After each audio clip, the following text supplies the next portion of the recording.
Richard Harvey is a psychospiritual psychotherapist and spiritual teacher. His work emerged out of the human potential movement of the 1970s. He trained with many teachers in humanistic and transpersonal approaches. He's the founder of Sacred Attention Therapy, a radical new approach to inner work for the 21st century that proposes a three-stage model of human awakening. Richard is the author of Your Essential Self and the Flight of Consciousness, among many other publications. He works with people all around the world, and his next book will be published later this year and is entitled Your Sacred Calling. And now I'd like to invite Richard to come online with us.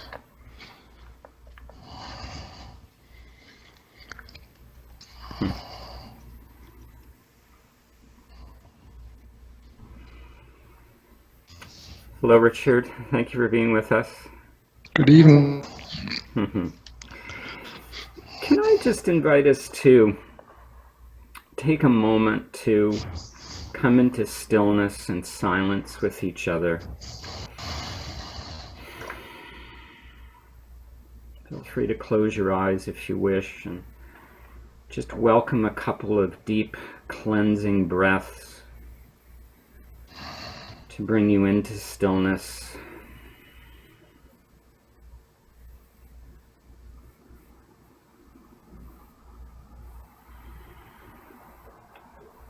I'm going to invite us to enjoy this stillness just for a minute. Continue to invite you to allow your breath to give you some peace.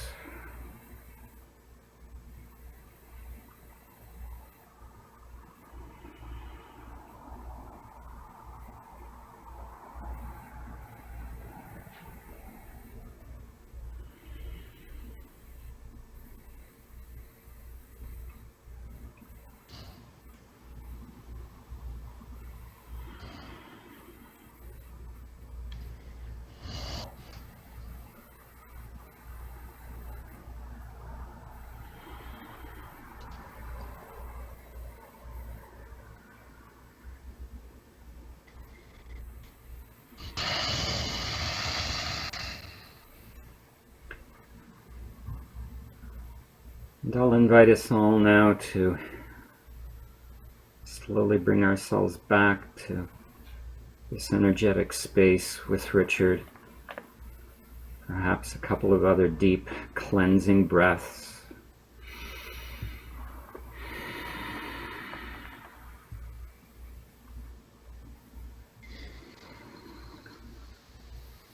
When you're ready, you can gently open your eyes if you wish.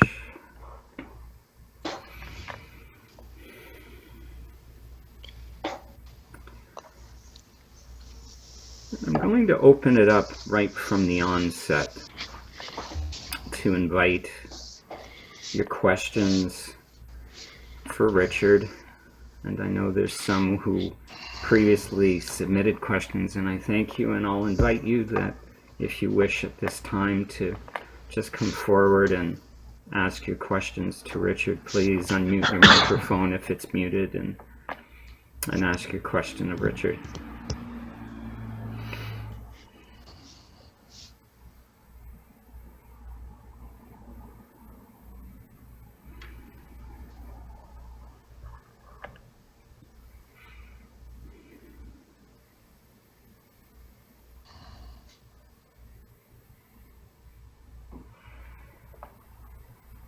Richard, it's Robert. I have one of my own questions.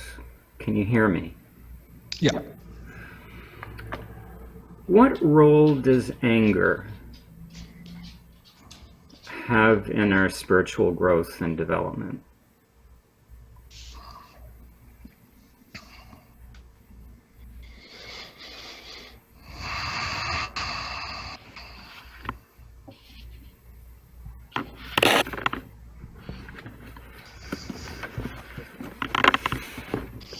None. It has a place in our psychological growth and development, of course. and it's ultimately very relevant, that. But I would suggest that we draw a line in sacred attention work and we say this is spiritual and this is psychological. It's rather different to certain other approaches, and it's rather different to religious path working and many, if not all, of the ways in the past that we have reference to. In the Novena teachings we talked about anger, and we placed anger in the context of control.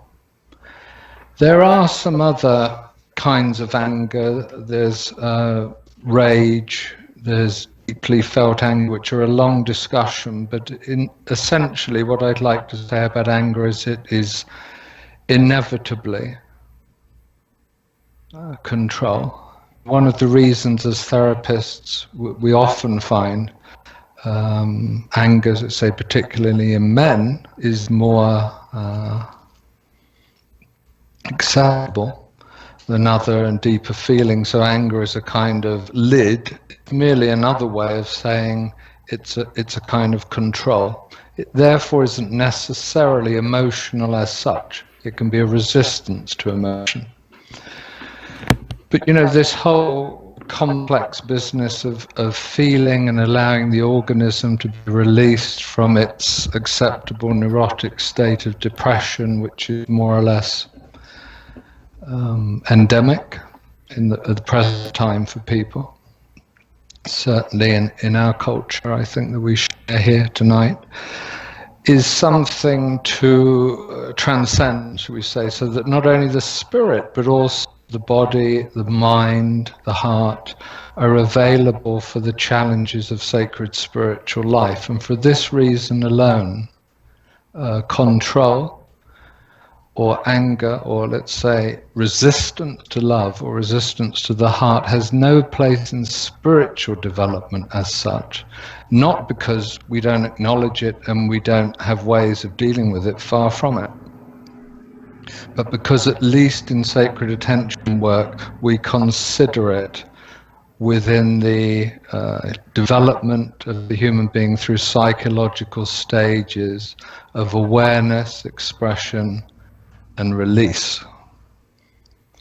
Therefore there comes a time when we can say anger is behind me, control is behind me, resentment, irritation, annoyance is behind me. That doesn't mean that sometimes here and there some short irritation appears, but it doesn't hold you. There isn't an attachment to it in the same way as we had it when even a minor annoyance would stretch. There's a long rope all the way back to these issues of the past, our issues with the father, the mother, and so forth, which is why, of course, very often in psychotherapy people have difficulty with their feelings at all, because they know somehow it opens up a large barrel of historical, anachronistic feeling which truly belongs somewhere else. It's why in relationships sometimes it's so difficult to open up emotionally. But that's also the reason why I say work through these feelings. Certainly anger is not the deepest of the emotions, even when it is truly an emotion. Work through it as quickly as you can, let it go. If you are spiritually minded, if you aspire to the sacred spiritual life, what role has anger in that? What's that got to do with anything other than maintaining our separation, feeding and nourishing the delusion of the ego self? It's got no place whatsoever in our oneness, in our life based in sacred practices and becoming one with the divine. There's such a lot of challenges involved with that these psychological states, which can be expressed, released and finally let go of entirely, That's what you should aim for, even though you may be hard to have a reference point for it and you don't know so many people, if anybody, who's done it. Aspire to it. Anger has no place in the sacred spiritual life. It has a place in those of us who are psychologically striving for the life of the heart, of course. Then you deal with it, and you deal with it responsibly, and you come through, hopefully, through sound work, through your application, through your sincerity and practice.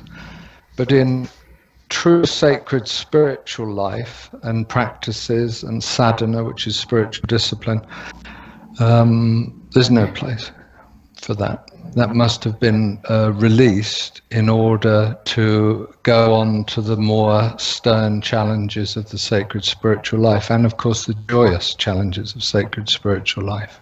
Mm-hmm. Mm-hmm. Mm-hmm. Thank you.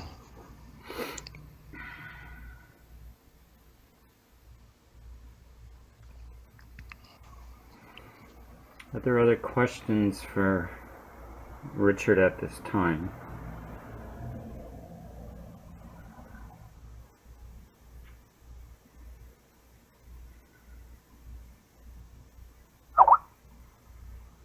Hi, can you hear me? I have a question. I don't know whether this is a good one or in the right place. It's something I kind of read off the internet the other day. But is there such a thing as the present moment? Or is life really a selection of freeze frames? Because every second we think this is the present moment, just in thinking that it's gone. What was the other bit? Is life just a procession of... A series of freeze frames. Freeze frames? Yeah. I think it's something trains. Yeah, no, is it just a procession of frames?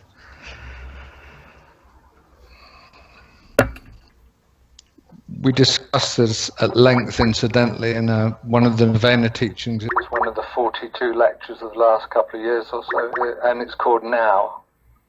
And it's the lecture's called Now. Now, look, let's just preface this a minute. You know, and I know, and I imagine anybody with a toe in the water knows. Hey, Rob, you want to put your video thing on, by the way? Because we don't have your picture. Okay, I'll try and that application thing. I'll try and rectify that. Okay. Everybody, the toe in the water of the psycho-spiritual realm, since it's been this best-selling book and so on, so mentioning no names, we know that there is a lot of interest in this idea of now. And, since the 70s, I mean, when we ploughed into what we now think of as the human potential movement or whatever, that I was involved in humanistic psychology, we were absolutely obsessed with this business now, being present and all that. And it was a helpful tool, because mostly there were two kinds of us going on, at least it looked like this from my point of view and many of our points of view, were those of us who could sort of look at each other and be there and feel things. And I mean, not many, certainly not me. And there were the others of us who, when we were engaged, these people who were therapists or group leaders or something, or who had done meditation, we would, if we didn't move away physically, we would go weird in the eyes, and avoid, and everybody knew this, and this is sort of why we did it, because we wanted to be people who could sustain presence and be there and not be involved in childhood antics and dynamics and, emotions and thoughts and relationships that were predicated on the past and all that. So, now seemed like a very good idea. And it was, of course, inherent in Gestalt therapy, for example, preeminently, that wouldn't even go back into your childhood. So just as a little intro into this, we fast forward a few decades and we get, best-selling book on the now and all this kind of thing. And it makes a great impact in those of us who are distracted in the past. And most people are distracted in the past. So that most everything they do is a repetition of the past. What they think is always in the past and feel is always in the past. And it's a bridge too far, it's too big a risk to do anything without these reference points, which are inevitably in the past. In fact, everything's in the past when you get right down to it. Everything I just said there is gone now. It's finished, you say. You smile now, that's gone. I mean, it's all in the past. So it's a good tool. But then one day I was reading something, some ancient Vedic text, and it said the present is unreal. And I thought, well, you know, that's good. I like that sort of thing. What does it mean, you see? And it was, I can't recall what the text was, but it was an ancient Vedic text in which the idea of the unreality of the past reflexes or reflects to the unreality of the future. And so far we're fine with this. I mean, clearly the past and the future are the same in that they're unreal. But since the present is defined only in relationship to the coinciding of these two fields, if this is future and that's past, or the other way around, you see, that it can only be here, then it itself is temporal and relative, certainly not eternal, and certainly therefore not real in a Vedic sense, or in a deeply spiritual sense, could we say. It's as passing as the fleeting present thought about the future, as the fleeting present thought about the past. And it's just in the apparent now, wherever that point is, between these two streams, one that's getting away from you and one that's possibly coming towards you. But either way, not existing, and therefore unreal. Now is as unreal as the future or the past. And then it occurred to me that this is the experience, actually, that in those moments when I've been involved in strict spiritual discipline and you what I say, fall through the cracks. You know, you have this thought stream going on, or you have this body process or memory or experience going on. And then something breaks down. It's as if you kind of fall through. It's a spiritual thing. You know, maybe it's happened. I'm sure it's happened to others here. You kind of fall through the cracks, and there's a discontinuity at that point with these two streams. But not only these two streams, even this now. You can't say it's now. You can't say it's present. If it were, it would just be a kind of concept, which is a door opening or something. You know, and after all, the door isn't the next room, or the outside or the inside, whichever way it's going. The door's just the door, it's just a means. So this now thing turns out to be a concept, turns out to be a way of bisecting the future and the past. Therefore, a definition that still has you stuck in some temporal relative sense, and is unreal. As unreal as either. In fact, it's the same stream, really, of unreality. Which begs the question, of course, what else is there, you see? What else? And what is here? Absolutely available to us all at any time, beyond time, is the eternal moment. And the eternal moment is all-encompassing. Everything's already in it. Everything that's happened, that will happen, that is happening, and for whatever relevance these things have. But not only that, the very ground from which any of these events are emerging and then dying back into, if they happen at all. And that isn't so very complex, actually, or really so very difficult. It is the same in psychological work as it is in spiritual work. Loss, loss, loss, release, release, let go, let go, let go. You find yourself attached to the senses. You find yourself attached to time, space, achievement, sense of I, all these things. And you go about relinquishing them. You go about them piecemeal at first. You go, oh, I have this idea. I have that idea. Not only do I have it, but I'm attached to it. This turns out to be the real difficulty, you see. The fact that you are attached to it means you actually want it. You're invested in delusion. You're invested finally in the delusion of I. You perpetuate it the whole time. You don't even think about it. Pay more attention to that than absolutely anything else, even if you have children, animals that you dearly love, car that you polish every Saturday. No, I'm joking about the car, but you know, whatever it is you think you love, look at what it is that inside you're constantly attending to, because that's your meditation after all. Your meditation, everyone's meditating. It's just most people are meditating on I and nourishing it and supporting it and creating it. And it isn't ultimately satisfying, of course, because it's as Buddha said, it's the root of suffering. You can take that attention and that propensity for nourishing and loving, and you can turn your face to the eternal.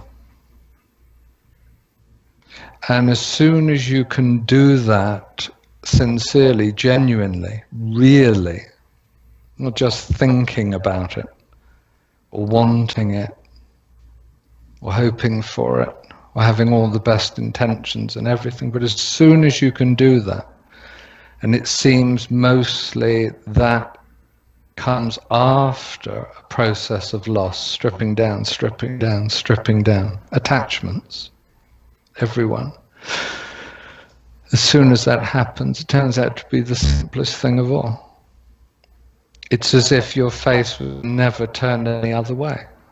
You were always one with God. You were always facing the divine. You were always in this eternal moment,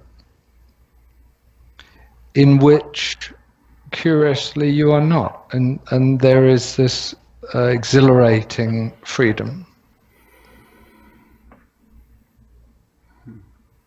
No freeze frames.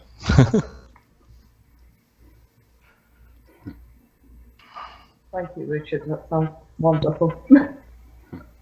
Thank you, Kathy Knight.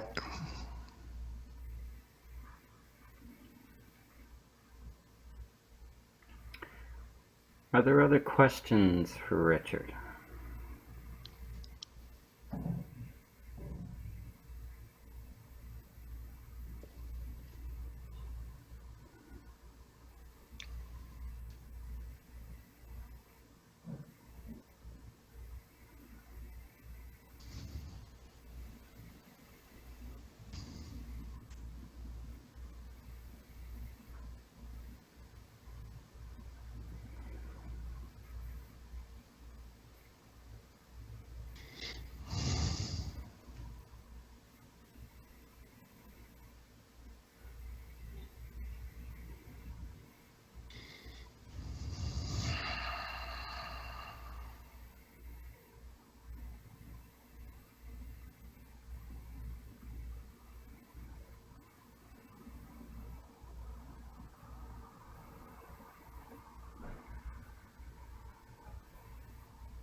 Rich, this is Rob again. I have another question.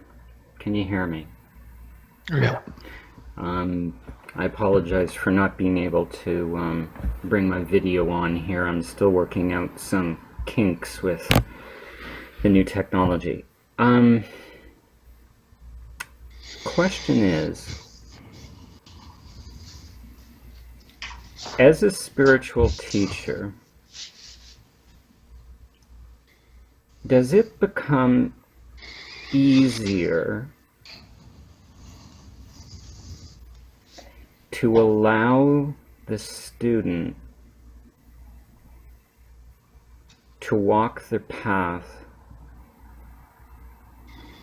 regardless of the obstacles that appear to be in front of them? Do you want me to repeat the question? No, but if you'd like to, maybe just so others, there's quite a few concepts in it, isn't there? Words. Go ahead, please.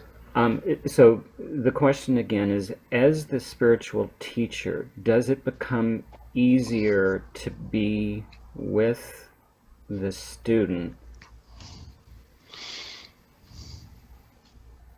knowing the obstacles they have in front of them?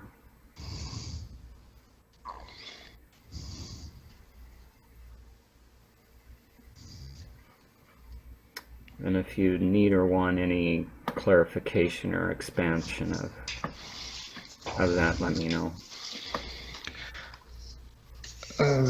Just a couple of things that probably sound pedantic, but if it's not a, what is this thing, a spectrum, a continuum, dichotomy, of easy or easier, for the simple reason that the spiritual teacher isn't a person. I mean, it's a rather impersonal way of putting it, but one of the ways in which it's bandied around these days is it's a function, and it is not necessarily a function that everyone who has a certain spiritual attainment has, any more than a good violinist is necessarily a good violin teacher. So if you have a spiritual attainment and you fulfill in your life the role of spiritual teacher, or the calling, or rather more impersonal, I'm not so fond of it myself, function of the spiritual teacher, is not a personal business. Since it's not a personal business, it's not a case of easier or better or more enjoyable or less enjoyable or pleasurable or painful or anything like this. That's one thing. The other thing is, only because I distinguished, and maybe you're remembering this or maybe not, we distinguished in one of the talks so many months back now between the student, well, even more, I think, the dilettante, the student, and the devotee, if I remember rightly. Yes. And the spiritual teacher is an inner relationship with the student.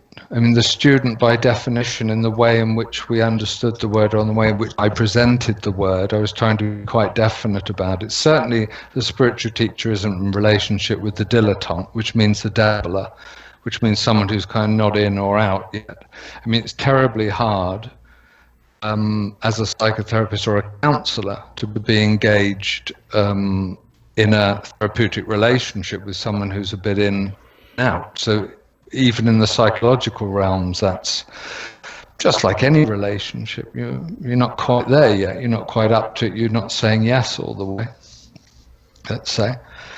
So certainly with the dilettante, no. The student, of course, is a little more advanced, but may have fallen prey to comparisons,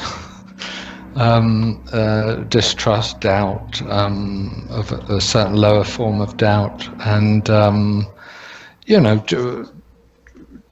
perhaps wanting to work it out. Who knows? But the student then is also not quite there yet, because they're still studying, as it were, in the broadest possible sense.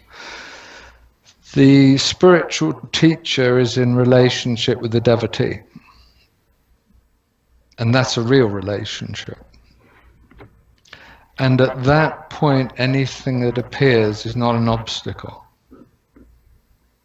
because the relationship itself ensures the, not ease of the journey as such, but assurance of the outcome, shall we say.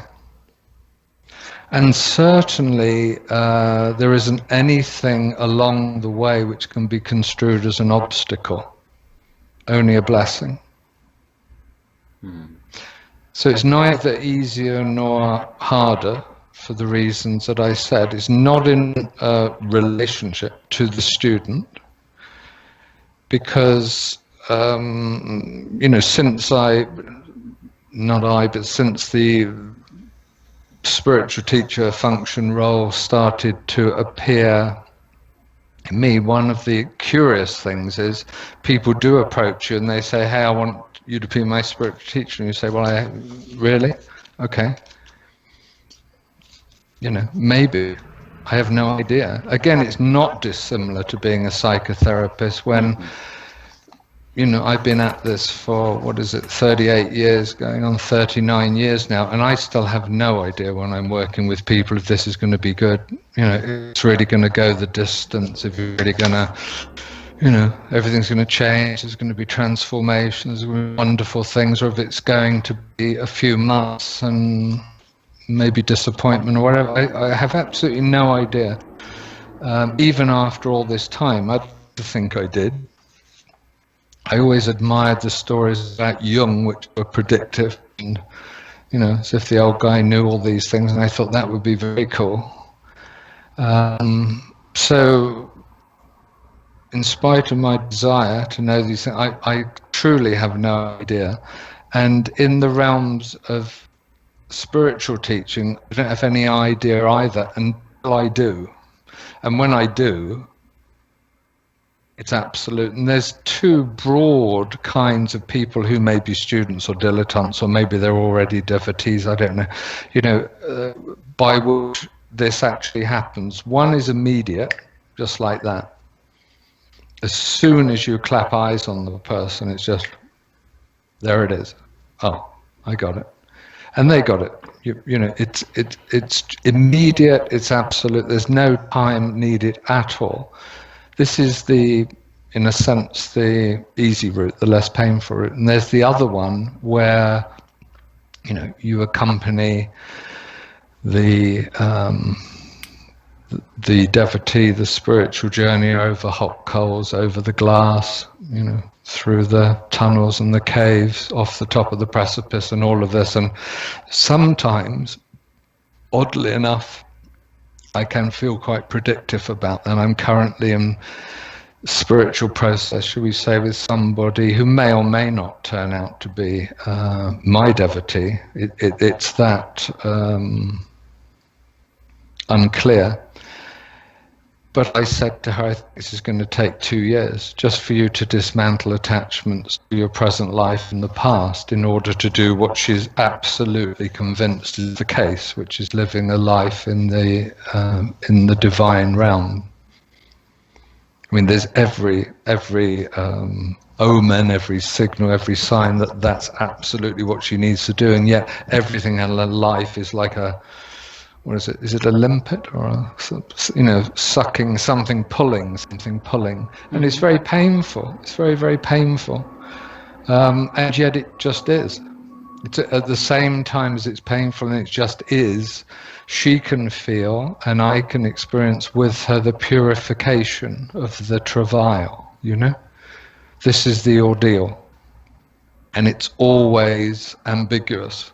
There's the human pain and suffering of releasing what is impossible to let go of. And on the other side, there is the emergence into the light, the increasing freedom that's coming about. So it's both glorious and excruciatingly painful. somehow at the same time. Hmm.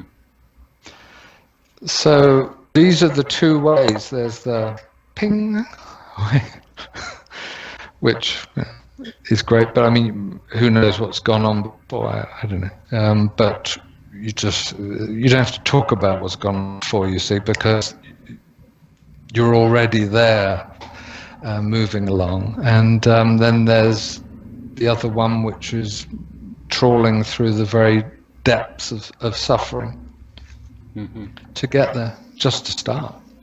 Yeah. Thank you.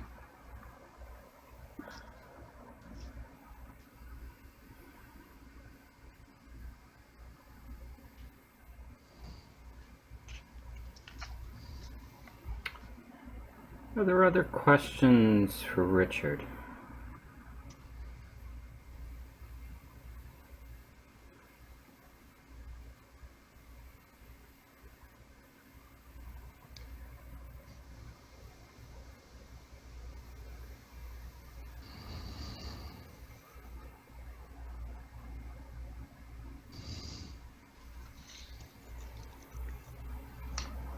Hi, Richard.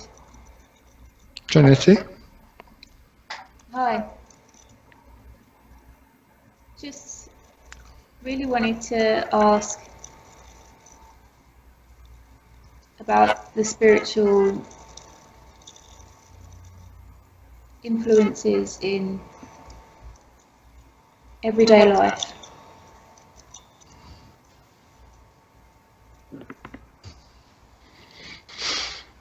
What about them?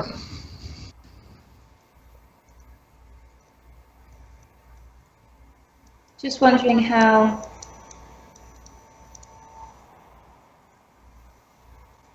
the integration between spirituality and everyday life happens, because in my experience I found that there was a merging of developing on the spiritual path and then integrating it with day-to-day life. A specific difficulty or what?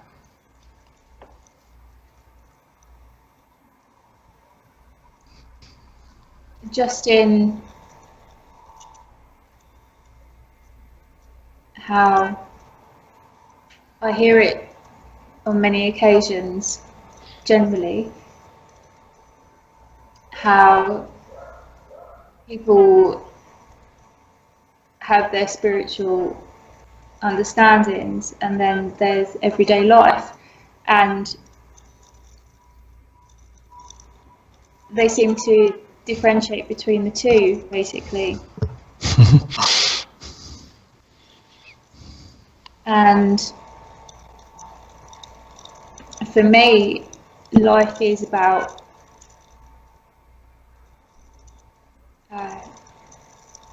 spirituality. All is the practice, everything is.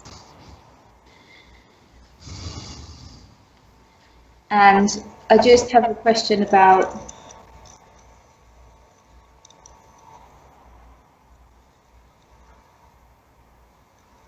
the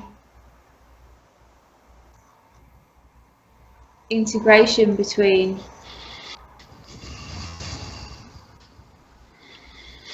what's seemingly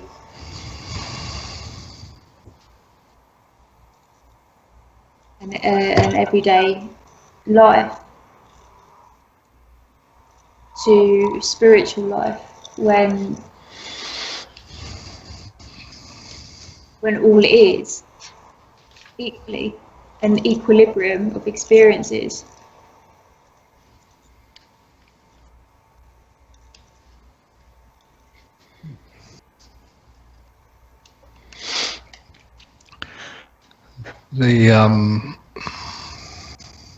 To the sacred spiritual heart, everything is spiritual, and so you can see that when you we're at a certain stage of spiritual attainment or practice, there is a kind of split, isn't there? You know, for some people, they have a meditation and they go to work and forget all about it and come back and do meditation, which may arguably be relaxation or something like this. And I think I did that. I went through that sort of stage. Maybe you did. I think you're past that stage now because, you know, you and I know each other a little bit, and I'm past that stage now. But we honor those people who their inner conditions, you know, how they are inside is reflected outside. And so if they're holding two things and they're not, so to speak, entirely convinced about the spiritual, or it hasn't entirely eclipsed the falseness or the separateness or the holding on or what have you, then it will be demonstrated in their life. It's one way in which you can know. As a spiritual being with spiritual awareness, people's inner states, people's spiritual level, for want of a better word, we'll get a better word for them. But in the meantime, I suggest where it's heading is you let go of everything that you do, you stop making choices. Okay? Making choices is miserable. It was always miserable in my life. It was always a bad idea. And it took a lot of, you know, humility and coming down to say, well, you were always baffled by two possibilities, let alone three, or there's those 4-point choices where you think, oh my God, you know, what to do for the best. The answer was there was nothing to do for the best in any of those possibilities. It was how you were living. It was how you approached your life that was important. Any ego choice is doomed to misery or suffering on some level. Bound to be, bound to happen. Doesn't matter what you do. There's only really two things ever going on: the delusion of separateness or a life led in the spirit. That's it. Life led in the spirit is endlessly joyful and happy, and it is remunerating in the deepest possible way and fulfilling and satisfying, with heart satisfaction, spiritual satisfaction, distraction in the divine, all wonderful all the way. Conversely, on the other side, the choices that we make about our life, which are invested in sustaining the delusion of ego, begin and during and end with suffering. They are bound to, because it's not the choice itself, it's where you make it from. So two things to say about this, the spiritual and the secular life, should we say, or the human and the divine coming together. There's no freedom from unhappiness until you entirely devote your heart to the divine, till you are aware of the eternal moment constantly, till you give up making ego-driven choices about what's best for you and all this kind of thing, a form of control, you see, a form of anger, if you will. Suffering is contained in that very action, that out of my sense of control of my own life, I will decide what to do. And you could argue that there's good and bad choices, but I would say look at it a little bit more broadly. Are they good or bad choices, really? When the other option, letting go into the heart-centered life of devotion to the divine, not making any choices at all, but allowing yourself to be moved, you see. And then everything changes. Everything changes. And the details, which may be on your mind, you know, they're on our minds sometimes, will dispel. It doesn't matter. anymore. You know, the details of when I lose it, when I'm eating chocolate, or when I'm on the pavement, there's other people, and I get a bit pissed off about something, or whether I'm driving the car, you know, or in the supermarket, you know, all these sorts of things. They all disperse. They're all so many little bitty things after all. Go to the big one. The big one is just let go of your life entirely. There is only one freedom after all, and that die before your physical death. And dying before your physical death means you move out of fear entirely. You notice that fear and the mind and the ego self are all kind of synonymous. You can even say which one came first, or which one causes which one. They're just all the same thing. Fear, with no ego, no fear. No fear, no mind. And surrender into God. Surrender into the divine person. Allow yourself to be moved. Don't be afraid of silence. Don't be afraid of stillness. Don't be afraid to let go. I don't know what to do, you know, or I do know what to do, you know, being motivated or unmotivated, or, you know, caught in a vice of should I go here, should I go there, or any of these dichotomies. Dichotomies are the world of the opposites, Dojin Zenji. When the Buddha mind is lost, the opposites arise. So there's only two things here. The opposites, which is the ego-driven, ego-fueled world of suffering, and the Buddha mind, or a life spent in God, or the kingdom of heaven, or cosmic Buddha who you surrender to, and you're allowed to move your life, because you know, this isn't mine anyway. I mean, how could it be? It's silly. You know, you're Kathy, you're Trinity, you're Marion, you're Robert, and you all have your lives, and you have these things around you. We can send the pictures, and they're lovely, and they're all gone, they're all broken, they're all dead, it's all finished. It's not here at all. You know, I've got these precious pictures of avatars and doodahs over here, you know, Ramana Maharshi and the guys, and even they're dead, you know? I mean, we don't hold on in the life spent in God. The kingdom of heaven's within. It's the only reality, in fact. The rest of it is a delusion. And you know that because it makes you restless. It gives you a headache. You get involved in all this illusory rubbish, you see. So for the sincerely spiritually minded person, give up. Just give up. Just let go. And devote yourself to God, of course. And allow yourself to be moved. And then one of the, you can sincerely do that, is you stop doing anything for some reason. You know, and that's a nice habit, so to speak, which is whatever you're doing, you just do it, you see. You don't do it for some purpose. You find yourself actually living your life. You're actually there. I mean, it's being lived through you, but it's delightfully pleasurable even when it's difficult in some ways, because you're not constantly mentally thrown ahead. You're not cast ahead into, I've got to get this done, and then I'm going to get this other thing done, and then I'll die, you know,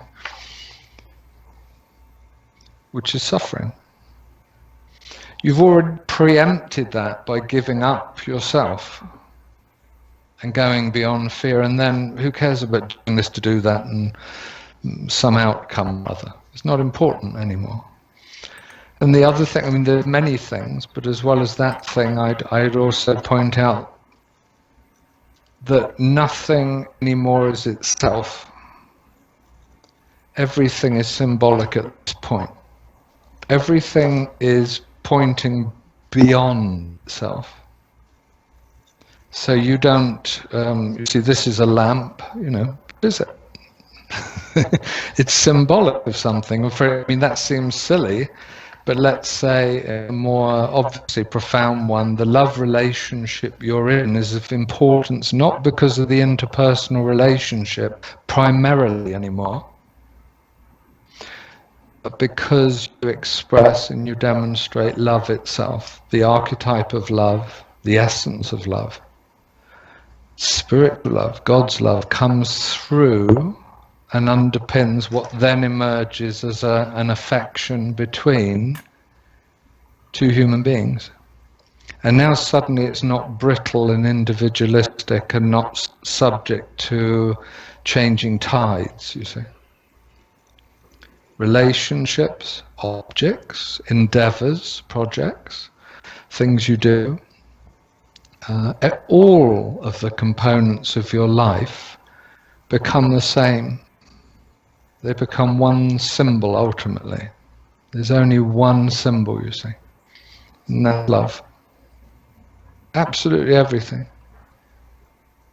So whatever you do, you wake up in the morning, blow your nose, turn off the alarm clock, a cup of tea, love, love, love, love. Work it backwards, try it the other way around. Maybe you don't need to, but we can say to other people, try it the other way around. Do you lift the pen? I mean, this is part of my work, right? So do you lift the pen with awareness of love, or do you sort of get the pen? It's a tool. Going to write lots of things. It'll be a book. Make a little bit of money, or at least people will think, "Oh, hello, he can write a book." No, you don't do that at all. Just allow it to be every step of the way your worship, your bowing, your ritual, your ceremony of devotion to love itself. And then everything you do. I mean, you and I, Trinity, have something in common with the Soto Zen people, right? And other people might not know. And there you had this wonderful thing. You remember we used to do prayers in the loo. I'm English. We didn't think of doing prayers in the loo. But we had to do prayers in the loo. I thought that was wonderful. Somehow it's sacred to go and urinate. Never thought of that. It's something you did sort of quick and got out and got on with something, or whatever. But that was wonderful, and there's something that you learned, I think, in the Soto Zen, what Leonard Cohen called the commandos of the spiritual world. And it really is like that. If you live in a Soto Zen monastery for a few months, you are driven inside because they're on your case. They're right there. It's drill, drill, drill, drill. But this drill is the drill of love.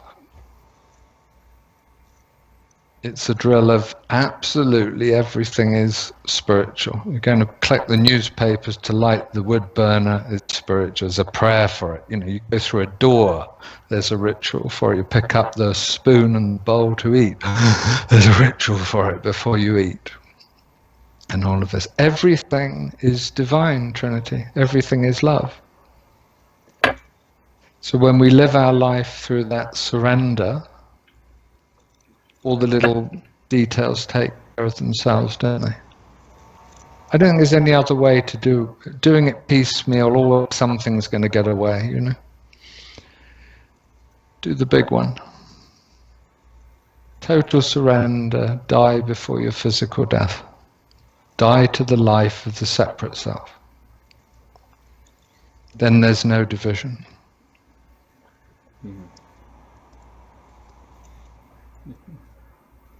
Thank you. Thank you.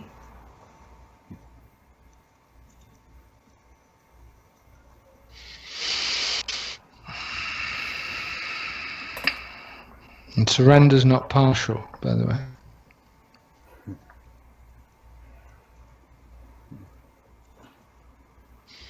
Should have a sign on it, like, what are those other ones? You can't be a bit pregnant, or what are those jokes? A bit dead. Neither can you surrender a little. Do or you don't.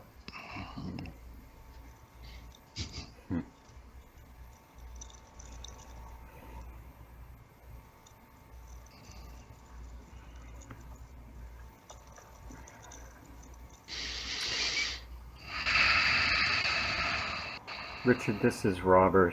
I'm going to invite us with just the couple of minutes we have left to perhaps end as we began, with just a moment together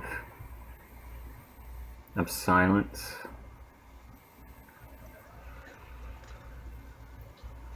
Bringing in us an awareness of our breath.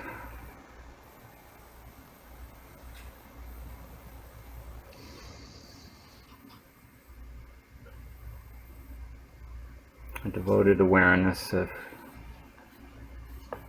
our presence together.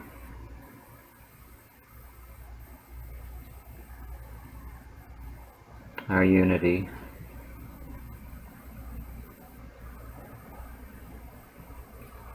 And our oneness.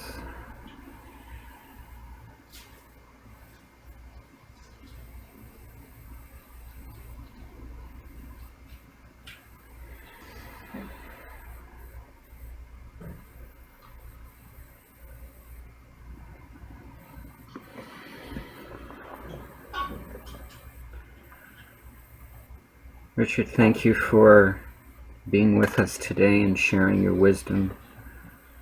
Thank you to everyone who joined us today for your presence.